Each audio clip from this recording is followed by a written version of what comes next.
May mga sigaw na hindi kailanman maririnig dahil ang mga ito'y itinatago hindi sa lalamunan kundi sa ilalim ng isang pulang jacket. Magandang araw sa inyong lahat at maligayang pagbabalik sa ating espasyo ng mga kwentong humahamon sa ating pangunawa sa katotohanan. Ngayong araw dadalhin ko kayo sa isang tahimik na paaralan sa Miyagi Prefecture, Japan. Isang lugar kung saan ang kaayusan at disiplina ay kasing karaniwan ng pagsikat ng araw. Ito ang lugar kung saan si Silea Leia Santiago, isang guro mula sa Pilipinas, ay dumating bitbit ang pangarap na magbahagi ng kaalaman at yakapin ang isang bagong kultura. Ngunit sa likod ng mga ngiti sa silid-aralan at ng mga magagalang na pagbati sa pasilyo, isang anino ang dahan-dahang gumagapang. Isang batang lalaki, si Kento Miyazaki, na may angking talino at liwanag sa mga mata, ay nagtatago ng isang lihim na napakabigat para sa kanyang munting mga balikat. At si Leia, ang dayuhang guro na nakaramdam ng kanyang pighati, ang siyang huling nakakita sa kanya bago ito naglaho na parang bula. Sa isang iglap, ang gurong dapat sana'y tagapagturo ay naging pangunahing suspek. Ang kanyang misyon na magturo ay naging isang desperadong paghahanap hindi lamang para sa nawawalang bata, kundi para na rin sa katotohanang maglilinis sa kanyang pangalan. Paano nga ba hahantong ang isang simpleng ugnayan ng guro at estudyante sa isang masalimuot na kaso ng pagkawala at pagdududa? Paanong ang isang dayuhan na pilit na naghahanap ng kanyang lugar sa isang banyagang lupain ay magiging susi sa pagbubunyag ng isang kalupitang matagal nang itinatago sa loob ng isang tahanan? Samahan ninyo ako sa paglalakbay na ito, isang kwento ng tapang sa gitna ng takot, ng paninindigan sa harap ng paghuhusga, at kung paano ang isang guro ay lumagpas sa kanyang tungkulin upang maging isang tagapagligtas. Taong 2018. Ang hangin sa Miyagi ay may dalang lamig na pamilyar sa mga lokal, ngunit para kay Leia Santiago ito ay isang paalala ng kanyang layo mula sa maalinsangang klima ng Pampanga. Sa edad na 29, iniwan niya ang isang matatag na posisyon sa isang pampublikong paaralan sa Pilipinas para sa isang teaching exchange program sa Japan. Hindi ito desisyon na minadali, ito'y isang pangarap na pinag-ipunan, pinag-aralan at pinaghandaan. Nagpakadalubhasa siya sa Nihongo, inaral ang bawat kilo at gawi mula sa pinakasimpleng pagyuko hanggang sa masalimuot na mga alituntunin ng pakikipagkapwa. Ang kanyang misyon, magturo ng Ingles at bumuo ng tulay sa pagitan ng dalawang magkaibang kultura. Ang elementaryang pinasukan niya ay larawan ng perpektong kaayusan, ang mga sapatos ay maayos na nakahanay sa mga lagayan, ang mga pasilyo ay kumikinang sa kalinisan, at ang bawat klase ay nagsisimula at nagtatapos sa tunog ng isang kampana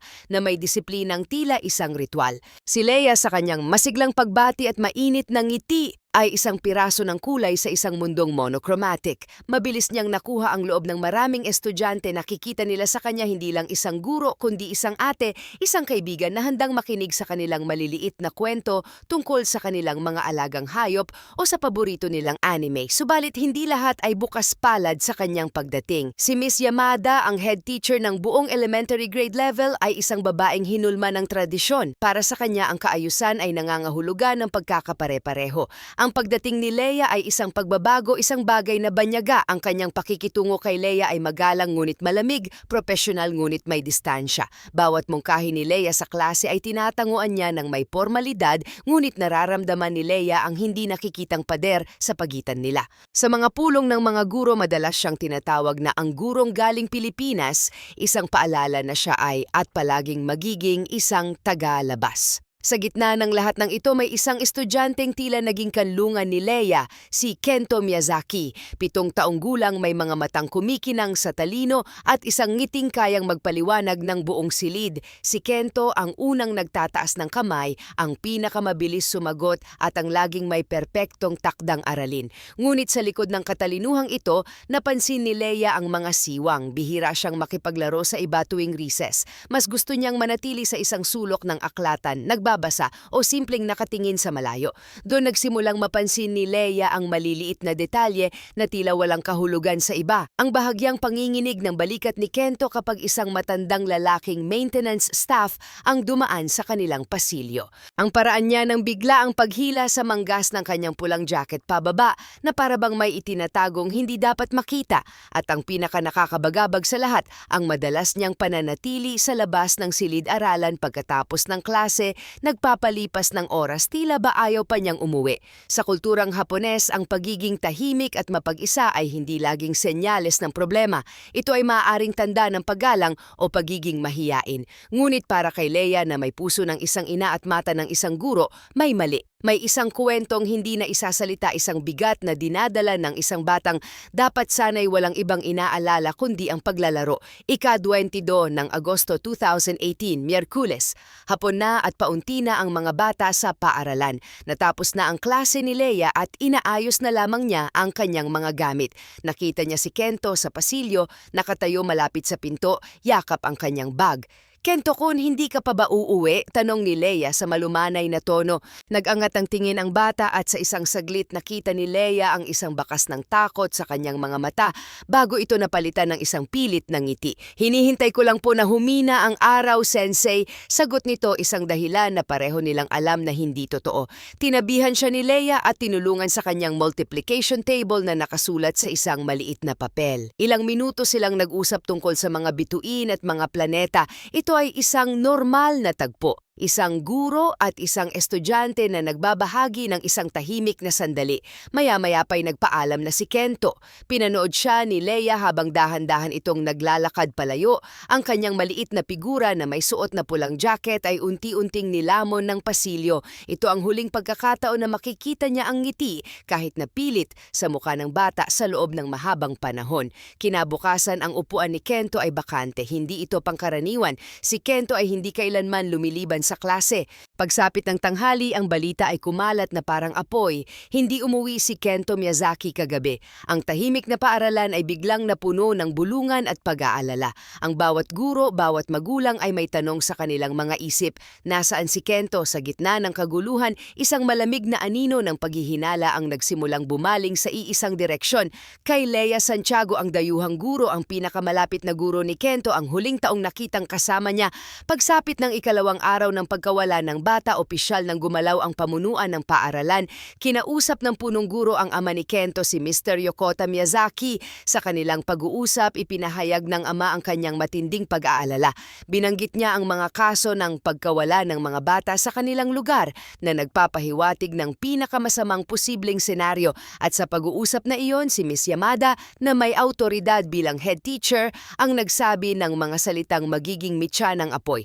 Si Miss Santiago po ang huling nakitang kasama ni Kento. Napakalapit po nila sa isa't isa. Ang mga salitang iyon, bagamat tila isang simpleng obserbasyon, ay naging isang paratang sa tenga ni Mr. Miyazaki. Mabilis at walang pag-aalinlangan, idineklara niya, "Kung ganoon, malamang ay may kinalaman ang Pilipinang iyan sa pagkawala ng anak ko." Ang paratang ay naging simula ng bangungot para kay Leia. Makalipas lamang ang ilang oras, dalawang pulis na nakasuot ng uniforme ang magalang na nag-imbita sa kanya sa istasyon para sa isang Joshu Aleti o routine questioning. Sa loob ng isang maliit at malamig na silid, sinubukan ni Leia na sagutin ang bawat tanong ng may katapatan. Ngunit sa bawat sagot niya, nararamdaman niya ang bigat ng kanilang mga titig. Hindi ito isang pagtatanong para sa impormasyon. Ito ay isang paghahanap ng kasalanan. Ayon sa isang magulang, sabi ng isa sa mga investigador, nakita kayong magkasabay na lumabas ng gate ni Kento bandang 4:00 ng hapon.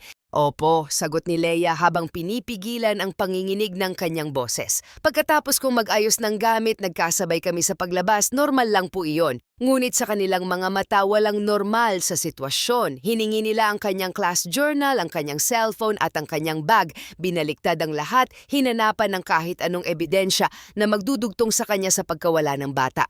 Walang nahanap, ngunit hindi nito binura ang pagdududa.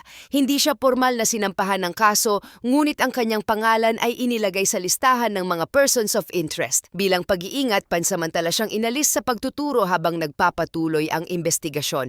Ang paaralan na dati niyang itinuring na pangalawang tahanan ay naging isang lugar ng paghuhusga.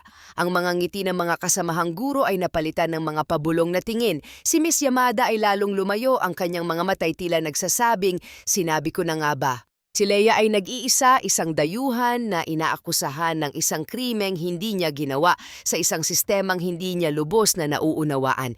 Ngunit sa gitna ng kawalan ng pag-asa, isang determinasyon ang nagsimulang umusbong sa kanyang puso. Hindi siya susuko. Kung ang lahat ay nagdududa sa kanya, siya mismo ang hahanap ng katotohanan. Hindi lang para linisin ang kanyang pangalan, kundi para mahanap ang batang alam niyang nangangailangan ng tulong. Ang kanyang laban ay nagsisimula pa lamang. Ang suspension ay parang isang pagkakakulong na walang rehas. Bawat araw na lumilipas na wala sa silid-aralan ay isang pasakit para kay Leia. Ang katahimikan ng kanyang maliit na apartment ay mas maingay pa kaysa sa pinakamagulong klase. Ngunit sa halip na magmukmok, ginamit niya ang oras na ito. Habang ang mga pulis ay sumusunod sa kanilang mga protocol, si Leia ay nagsimulang sundan ang isang bagay na mas malakas pa sa ebidensya, ang kanyang kutob bilang isang guro. Nagsimula siya sa maliliit na hakbang. Lihim niyang kinausap ang ilan sa mga estudyanteng malapit kay Kento, malayo sa mapanuring mga mata ng paaralan. Sa isang parke, habang nagpapanggap na nagbabasa, nilapitan niya ang isa sa mga kaklase ni Kento. Sa isang maikling kwentuhan tungkol sa mga laro at aralin, isang mahalagang detalye ang lumabas. "Minsan po nakita ko si Kento sa CR na umiiyak," sabi ng bata. "May pasa raw po siya sa braso, sabi niya nadapa siya. Tapos, may narinig po akong parang sumisigaw na lalaki sa cellphone niya. Isang sigaw ng lalaki, isang pasa." Ang mga piraso ng puzzle ay nagsimulang mabuo sa isip ni Leia, ngunit ang larawan ay malabo pa rin at nakakabagabag. Hindi siya tumigil doon. Kinaumagahan, kinausap niya si Mori, ang tahimik na batang babae na laging katabi ni Kento sa upuan. Sa simula, si Mori ay takot magsalita. Ngunit nang makita niya ang sinseridad sa mga mata ni Leia, unti-unti siyang bumukas. "May mga araw po, Sensei, na hindi kumakain si Kento ng tanghalian," bulong ni Mori. "Sinasabi niya na busog siya pero nakita ko po siyang natutulog sa isang bench sa parke malapit sa riles ng tren bago pumasok sa klase." Parke malapit sa riles. Ang impormasyong iyon ay tumatak sa isip ni Leia. Nagtungo siya sa Guido Cateca, ang City Welfare Office, umaasang may record ng anumang ulat tungkol sa pamilya Miyazaki. Ngunit wala. Ang pamilya ay malinis sa kanilang mga talaan. Si Mr. Miyazaki ay isang ordinaryong empleyado, walang bahid ng anumang reklamo. Ang sistema ay bulag sa kung anuman ang nangyayari sa likod ng kanilang mga saradong pinto. Dahil dito nagdesisyon si Leia na siya na mismo ang maghahanap. Pinuntahan niya ang parkeng binanggit ni Mori. Ito ay isang luma at halos napabayaang palaruan. May isang sirang slide at ilang duyan na kinakalawang. Ang lugar ay tahimik maliban sa palapit at palayong tunog ng tren. Doon sa likod ng isang sirang bangko na natatabunan ng mga ligaw na damo, isang bagay ang kumuha ng kanyang pansin. Isang notebook. Basang-basa na ang ilang pahina dahil sa hamog ng gabi, ngunit ang pabalat ay buo pa. Nang buksan niya ito, hindi mga aralin ang kanyang nakita. Ito ay puno ng mga drawing na hindi pangkaraniwan para sa isang bata. May isang guhit ng isang maliit na bata na nakatayo sa tabi ng isang babae, pareho silang nasa ibabaw ng mga ulap na para bang nagpapaalam. Sa ibang pahina, may guhit ng isang malaking anino na may galit na mga mata, nakatayo sa ibabaw ng isang maliit na figura na nakayuko. May mga pahina na puro madilim na mga scribble, mga guhit na ginawa ng may diin at galit, na para bang ang bawat guhit ay isang sigaw na hindi mailabas. Ngunit nang makita ni Leia ang pangalan na nakasulat sa pabalat, Kento Miyazaki, isang kilabot ang gumapang sa kanyang buong katawan. Ito ang nawawalang tinig ni Kento. Habang ang mga pulis ay nagtatanong sa mga kapitbahay at sinusuri ang mga CCTV footage, si Leia ay may hawak na mapa patungo sa kaluluwa ng bata. Ramdam niya sa kaibuturan ng kanyang puso na malapit na niya itong mahanap. Ngunit hindi niya ito agad iniulat sa pulisya. Paano kung mahanap nila si Kento at ibalik lang siya sa tahanan kung saan siya tumatakas? Ang notebook na ito ay hindi lang ebidensya ng kinaroroonan ni Kento. Ito ay ebidensya ng dahilan kung bakit siya nawala. Ika-21 ng Agosto 2018, 3 araw na ang nakalipas. Ang pag-aalala sa komunidad ay nasa kasukdulan na. Ang mga residente ay nagsimula na ring tumulong sa paghahanap, nagsisiyasat sa mga kakahuyan at mga ilog. Ngunit si Leia ay may sariling landas na tinatahak. Bitbit ang notebook, sinimulan niyang puntahan ang mga lugar na maaaring may connection sa mga drawing at sa mga kwento ng mga bata. Isang lumang basketball court kung saan madalas makitang nag-iisa si Kento. Isang maliit na tulay na tawiran kung saan siya nakatambay. At ang huli, isang abandonadong tindahan ng bisikleta. Sarado na ito matapos masunog ang kabilang bahagi, 2 taon na ang nakalipas. Ang lugar ay may reputasyon bilang isang lugar na nakakatakot at iniiwasan ng mga tao. 9:00 ng gabi ang langit ay bumuhos ng malakas na ulan. Ang mga lansangan ay walang tao.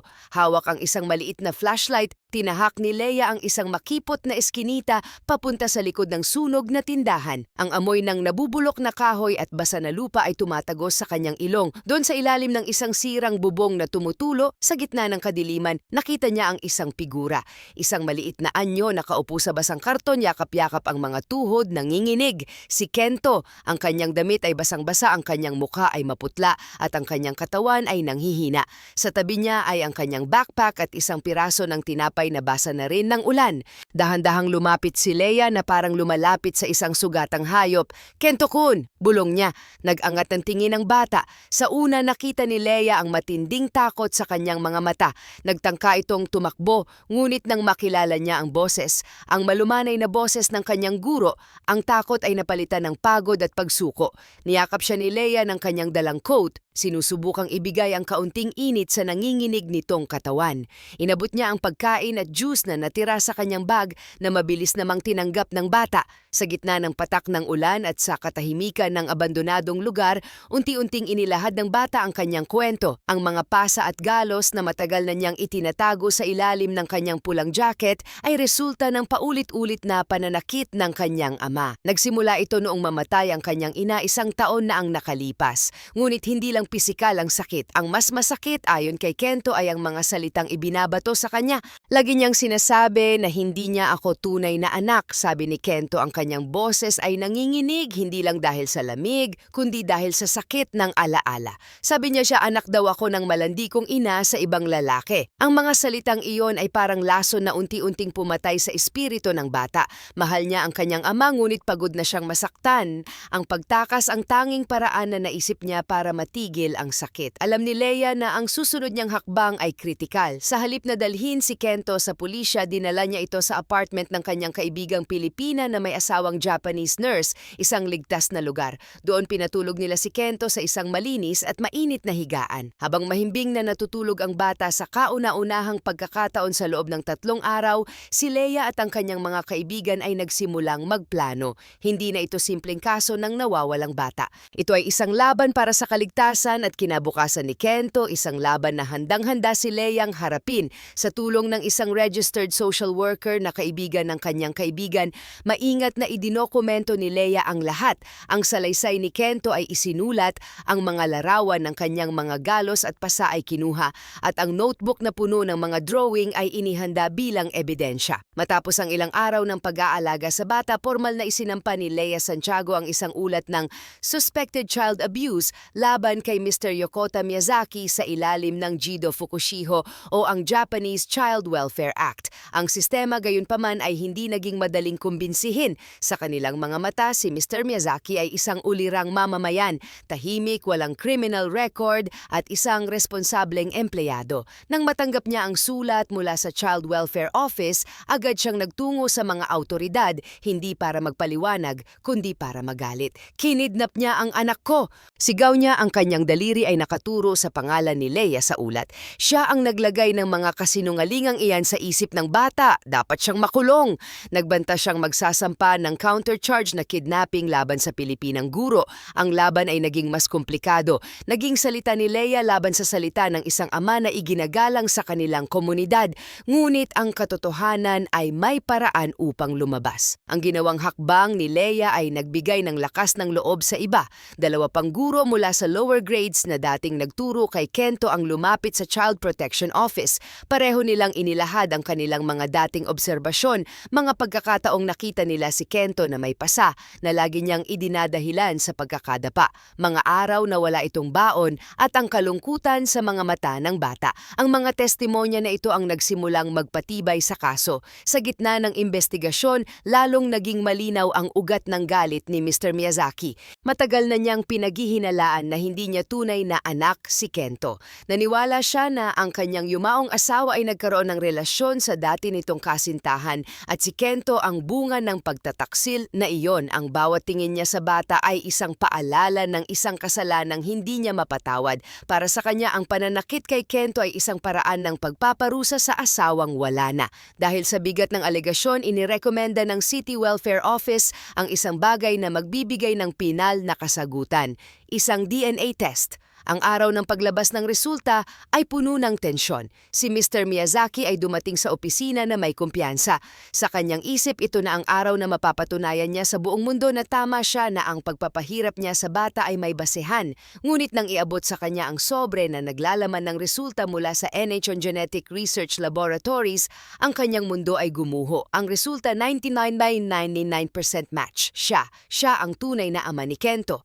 Isang nakabibinging katahimikan ang bumalot sa silid. Ang bawat pananakit, bawat masasakit na salita, bawat pasa, bawat luha, lahat ay batay sa isang kasinungalingan na siya mismo ang lumikha sa kanyang isipan. Ang ilang taong pagpapahirap sa sarili niyang dugo at laman ay walang anumang dahilan. Ang pagsisisi ay malinaw na nakaguhit sa kanyang mukha, ngunit huli na ang lahat. Hindi nito kayang burahin ang mga sugat na kanyang iniwan. Nagpatuloy ang kaso. Si Mr. Miyazaki ay napatunayang guilty sa kasong child endangerment at physical abuse. Sa ilalim ng batas ng Japan, siya ay sinentensyahan ng hanggang 4 na taong pagkakakulong. Maaaring mababa ito kumpara sa batas ng ibang bansa, ngunit sapat na panahon ito para pag-isipan niya ang kanyang mga nagawa.